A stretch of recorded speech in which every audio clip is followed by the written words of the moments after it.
10%. Alright, Rek, you ready? I'm about to do it. I'm about to just do it. Oh, he's snapping! Alright, ready? Rek, you ready? Rek, you ready? I'm buying the Los Puggies. 5,000 Robux, bro. I bought it! Rek, get it! No way! Gold, nice!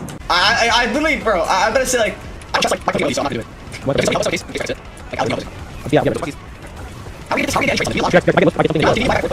What, now? It's literally Rek. How do we get launch right now? What? Wait. Bro, what's wrong with the lava? Yo, no, I got it. Bro. Yes! Yes! Let's go, lava tree! Nice! Let's go! One tray on this thing.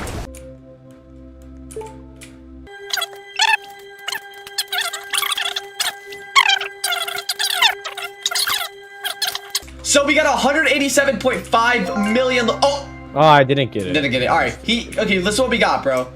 I had to spend Robux on this because it was so hard to get with like an auto click or anything. This is what I got. My father grabbed my throat and I didn't flinch. I walked into my parents' house for what I thought was a family dinner. My father was sitting in his armchair in the living room, the TV off, his face set in that expression I knew too well, cold anger. My mother was nowhere to be seen. "Sit down," he said. His voice was calm, but I could hear The rage underneath. I stayed standing. What's going on? I think you know exactly what's going on. He stood up slowly, crossing his arms. Do you have something to tell me about what you've been saying about this family? I frowned, genuinely confused. What are you talking about? Don't play dumb with me. His voice rose slightly. I've been hearing things you've been telling people outside this family, disrespecting your mother and me, trash-talking us to anyone who will listen. My chest tightened. Dad, I haven't been talking about you to anyone. I don't know where you're hearing this from. So now you're calling me a liar? His face was getting red. You chose that career over family. You moved across the country instead of staying here where you belong. And now you're humiliating us by telling strangers our business? He pulled out his phone and started reading messages. Your brother says, she told her coworkers that you and mom are controlling and manipulative. Your sister says, I heard from her friend that she's been complaining about how backwards our family is. Even your cousin reached out to tell me you've been saying we're toxic and abusive. He threw his phone onto the side table. Your own siblings, your own family is telling me what you've been doing. I shook my head, trying to process. I never said any of that. Why would they tell you that? Because it's true, he shouted. You think you're better than us now with your fancy job and your big city life. You think you can just abandon your family obligations and then drag our name through the mud? I didn't abandon anyone. I took a job opportunity. And I've never said anything like that about you or mom. I could feel my hands shaking, his jaw clenched. You're lying to my face right now. After everything we've done for you. We raised you, paid for your education, and this is how you repay us? By disrespecting everything we stand for? He moved closer to me, his voice getting louder with each word. You were supposed to stay here, work in the family business, take care of us when we got older. But no, you had to be selfish, had to chase your dreams instead of honoring your family. Dad, please, I haven't said anything bad about you. Someone is lying to you. Your own brother and sister wouldn't lie to me. He was screaming now, his face inches from mine. They love this family. They respect this family. You're the one who turned your back on us. I tried to step back, but he followed. Just admit what you did. Admit you've been talking behind our backs. Admit you think you're too good for us now. I can't admit to something I didn't do. My voice was steady, but my heart was racing. He grabbed his phone again and pulled up more messages. Here, your sister sent me screenshots. You supposedly told someone at work that I'm an overbearing father who never let you make your own choices. That your mother guilt trips you constantly. That we made your childhood miserable. Tears started forming in my eyes. Not because the accusations were true, but because my own siblings were destroying me. I never said any of that. I don't understand why they're doing this. Stop lying. His face was bright red now, veins bulging in his neck. I gave you everything and you spit in my face. You're an ungrateful, selfish child. I tried to move toward the door, but he blocked my path. Where do you think you're going? We're not done here. Let me leave. I don't want to do this. You don't get to run away again. He grabbed my shoulders and shook me. You're going to stand here and face what you've done. Fear shot through me. I shoved his hands away. Don't touch me. Don't touch you? His laugh was bitter and cruel. I'm your father. I can do whatever I want. I moved toward the door again, but he was faster. His hand shot out and grabbed my throat, not squeezing hard enough to choke me, but firm enough to hold me in place, enough to terrify me. I froze. He froze too, realizing what he'd just done. But instead of fear, something else washed over me. Clarity, calmness. I looked him directly in the eyes without flinching. In that moment, I saw him for what he really was. Not a father, just a man who thought control meant love. I reached up slowly and removed his hand from my throat. I'm done, I said quietly. You can disown me, hate me, believe whatever lies they told you, but I'm not your punching bag anymore. I walked to the door and he didn't follow, too shocked to move. Don't bother calling. I'm done with all of you.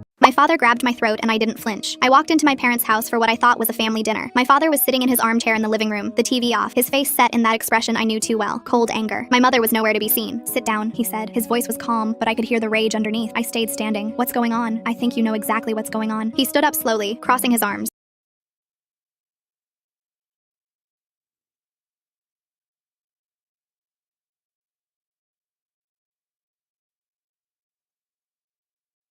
My parents called CPS on me for raising their kids since I was 13, claiming I overstepped boundaries and stole their chance to parent. When I begged them to think of Jamie and Katie, Mom smiled and said, "This doesn't end until one of us gives up. I've got nothing left to lose." I just stared at her. That was 6 months ago. Yesterday, she got her test results back, started shaking, and hasn't stopped. My little brother Jamie's first word wasn't mama or dada. It was my name, Theo. That should tell you everything you need to know about my childhood. While other kids my age were stressing about prom dates, I stressed about packing school lunches and checking my siblings' homework. But I wouldn't have it any other way, because seeing Jamie and my sister Katie smile automatically made every sacrifice worth it. Plus, our parents had more important things to do. Mom discovered her passion for multi-level marketing schemes and wine clubs when Jamie was still in diapers. She'd lock herself in the home office making vision boards while Jamie cried in his crib. Dad found his escape through work trips with his secretary Rebecca, who seemed to accompany him on every single one. But honestly, I preferred it that way, because it forced me to do things I wouldn't have done otherwise.